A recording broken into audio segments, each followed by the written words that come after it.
Hello students, तो আজি video' discuss কৰিব গৈ আছোঁ ইংলিছৰ চিলেবাছ মানে HS 2027ত কি ইংলিছৰ চিলেবাছ হ'ব বা কেনেধৰণৰ কুৱেশ্যন আহিব সেইখিনি বুজাটো আমাৰ খুবেই প্ৰয়োজন। কাৰণ আমি চিলেবাছটো যদি ভালদৰে বুজোঁ তেতিয়া আমি গোটেই বছৰটো ভালদৰে আমি প্ৰিপেৰেশ্যন চলাব পাৰিম। তো ইয়াতে চোৱা ইংলিছৰ যোনটো মানে চিলেবাছ আছে, প্ৰথমতে আমাৰ ছেকশ্যন 8 আছে ৰিডিং স্কিল।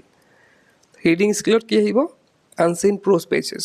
তোমালোকে অলৰেডি পেছেজৰ কথা শুনিছাই, ক্লাছ 10ত তোমালোকে পেছেজ কৰি আহিছাই, গতিকে তেনেধৰণৰ পেছেজ এটা দিব। কিন্তু সেই পেছেজটো মানে ক্লাছ 10ৰ পেছেজটো অলপ ইজি আছিলে, ইয়াতে অলপ কিন্তু টান হ'ব। ইয়াতে যোনবিলাক পেছেজ থাকিব অলপ ৱৰ্ডবিলাক অলপ হাই কোৱালিটিৰ হ'ব হা। তো তেনেকুৱা পেছেজ আহিব, বহুত ডাঙৰ এটা পেছেজ থাকিব। ক্লাছ 10ত অলপ সৰুকৈ দিয়ে ন, কিন্তু ক্লাছ 12ত তোমালোকে ডাঙৰ পেছেজ এটা পাবা। তাতে কি থাকিব? 10 নম্বৰ থাকিব, নম্বৰ বেছি, পেছেজো ডাঙৰ নম্বৰো বেছি, গতিকে তেনেকুৱা পেছেজ এটা আহিব।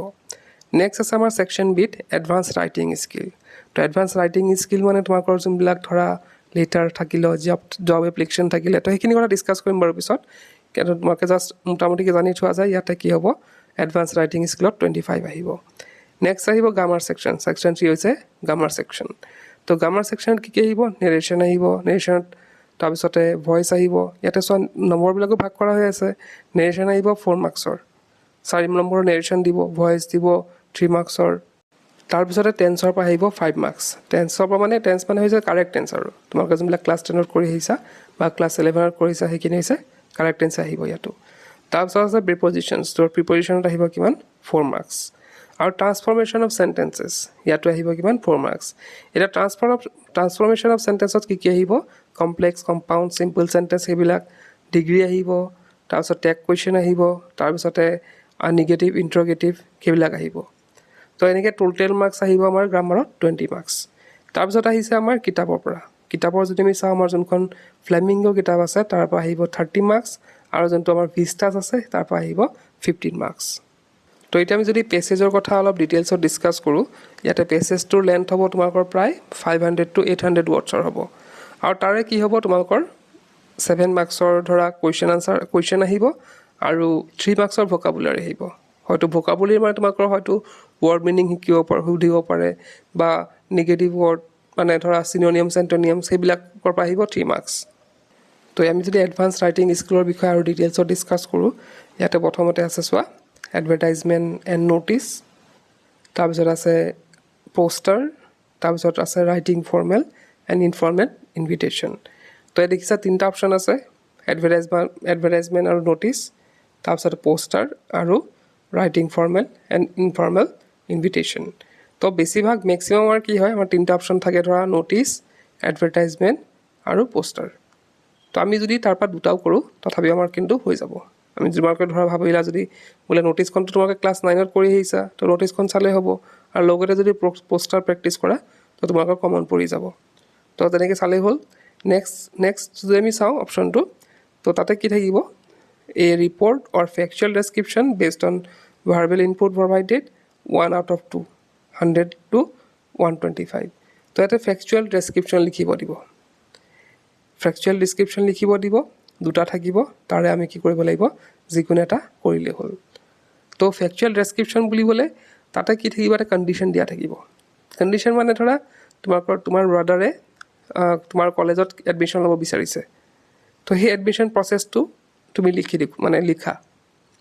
এডমিশ্যন প্ৰচেছটো তোমালোকে মানে এডমিশ্যন প্ৰচেছ কিদৰে কৰিব লাগিব তুমি কি কৰিব লাগে? ব্ৰাদাৰক লিখি দিব লাগে। আকৌ তেনেকুৱা আহিব পাৰে তুমি এটা পিকনিক এৰেঞ্জ কৰিছা, তো এৰেঞ্জমেণ্টত তোমালোকে কেনেকৈ পিকনিক যাবা, কিদৰে তুমি চিন্তা কৰিছা, তো সেইটো বিষয়ে লিখা। তো তেনেকুৱা হয় ফেকচুৱেল ডেছক্ৰিপশ্যন। এটা ফেক্ট দিয়া থাকিব, সেইটোৰ ওপৰত তুমি লিখিব লাগিব। নেক্সট যদি আমি চাওঁ 4 নম্বৰত, ইয়াতে চোৱা business or official letter to the editor, application for a job. তো 3টা আছে, বিজনেছ লেটাৰ বা official letter to the editor, application for a job. তো এই 3টাৰ পৰা যিকোনো 2টা আহিব, তাৰে এটা লিখিব লাগিব। হয়তো লেটাৰ টু দ্য এডিটৰ আহিব পাৰে, অৰ দি পেলাই আহিব পাৰে এপ্লিকেশ্যন ফৰ এ জব। 2টাৰ পৰা এটা লিখিলেই হ'ল। তো 3টাৰ পৰা 2টা আহিব, তাৰ পৰা এটা লিখিলেই হ'ল। তো এইখিনি আছিলে এডভান্স ৰাইটিং স্কিলৰ। নেক্সট আমি গ্ৰামাৰখিনি অলৰেডি ডিছকাছ কৰিলোঁ, narration, voice, tense, preposition, transformation of sentences এইখিনি আহিব বুলি অলৰেডি আমি ডিছকাছ কৰিলোঁৱে। নেক্সট আমি যদি চাওঁ ফ্লেমিংগৰ পৰা কি আহিব, ফ্লেমিংগৰ চিলেবাছটো চাই লোৱা যে তাতে যোনটো থাকে লাষ্ট লেচন সেইটো আহিব, মেমৰিজ অফ ছোটা চাহিব সেইটো আহিব, লষ্ট স্প্ৰিং আহিব, ইণ্ডিগো আহিব, গোয়িং প্লেচেছ আহিব।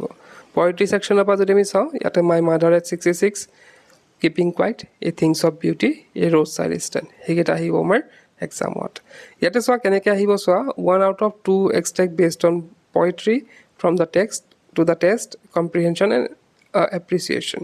তো ইয়াতে কি থাকিব, দুটা কি থাকিব পেজ, মানে ধৰা দুটা পয়েমৰ দুটা দফা উঠাই দিয়া হ'ব, তাৰ পৰা এটা কৰিব লাগে, তেনেকুৱা আহিব। 3 out of 4 short question from the poetry section। ইয়াতে কি কৰিব, 4টা কুৱেশ্যন দিয়া থাকিব, তাৰে 3টা কৰিবলগীয়া হ'ব। তাৰপিছতে আছে আমাৰ 8 নম্বৰটো চোৱা, 5 very short answer question out of 7। তো তাত থাকিব কি 7টা কুৱেশ্যন থাকিব, তাৰে 5টা কৰিব লাগিব লেচনৰ আৰু তাৰপিছত 9 নম্বৰটো চোৱা, 5 short answer question out of 7 question। তো আকৌ 7টা কুৱেশ্যন থাকিব, তাৰে কেইটা কৰিব লাগিব, 5টা কৰিব লাগিব, 2 নম্বৰীয়া। তাৰপিছত 10 নম্বৰ পইণ্টটো চোৱা, 1 out of 2 long answers type question। তো ইয়াতে কি হ'ব, 5 নম্বৰীয়া 2টা কুৱেশ্যন দিব, অৰ দিয়া থাকিব, তাৰ এটা কৰিলেই হ'ল। এতিয়া আমি যদি ভিষ্টাছৰ চাওঁ, তো ভিষ্টাছৰ চিলেবাছ হৈছে the tiger king, the enemy, on the face of it, memories of childhood, Magh Bihu আৰু মাঘৰ দুমাহী, এইকেইটা চেপ্টাৰ কৰিব লাগিব। তো ইয়াতে কুৱেশ্যনবিলাক কেনেকুৱা আহিব, 1 out of 2 long answer type question based on the supplementary reader. ইয়াতে কি হ'ব আমাৰ 7 মাৰ্কছৰ। তো 7 মাৰ্কছৰ 2টা কুৱেশ্যন আহিব, তাৰে আমি কি কৰিব লাগিব, এটা কৰিব লাগিব। নেক্সট আছে 12 নম্বৰটো চোৱা, 4 short answer question from the supplementary, 2 into 4। তো ইয়াতে কি কৰিব, তোমালোকক 4টা কুৱেশ্যন দিব, মানে 4টা কুৱেশ্যন দিব 2 মাৰ্ককৈ, 2 মাৰ্ককৈ 4টা কুৱেশ্যন দিব, তাৰে হয়তো মানে 7টামান দিব, তাৰে 4টা লিখিব লাগিব। তেনেকৈ তোমালোকৰ কি থাকিব, 8 মাৰ্কছ থাকিব। তো এনেদৰে টোটেল কিমান হ'ব, 15। তো এইখিনি আছিলে HS 2027ৰ বাবে ইংলিছৰ চিলেবাছ। আশা কৰিছোঁ তোমালোকে চিলেবাছখন বুজি পাইছা আৰু সেইমতে তোমালোকে কি কৰিব পাৰিবা, নিজৰ প্ৰিপেৰেশ্যনখিনি আগবাঢ়িব পাৰিবা। তেন্তে আজি ভিডিঅ'টো কৰিলোঁ, কিপ ৱাচিং, ইউ কেন লাৰ্ণ।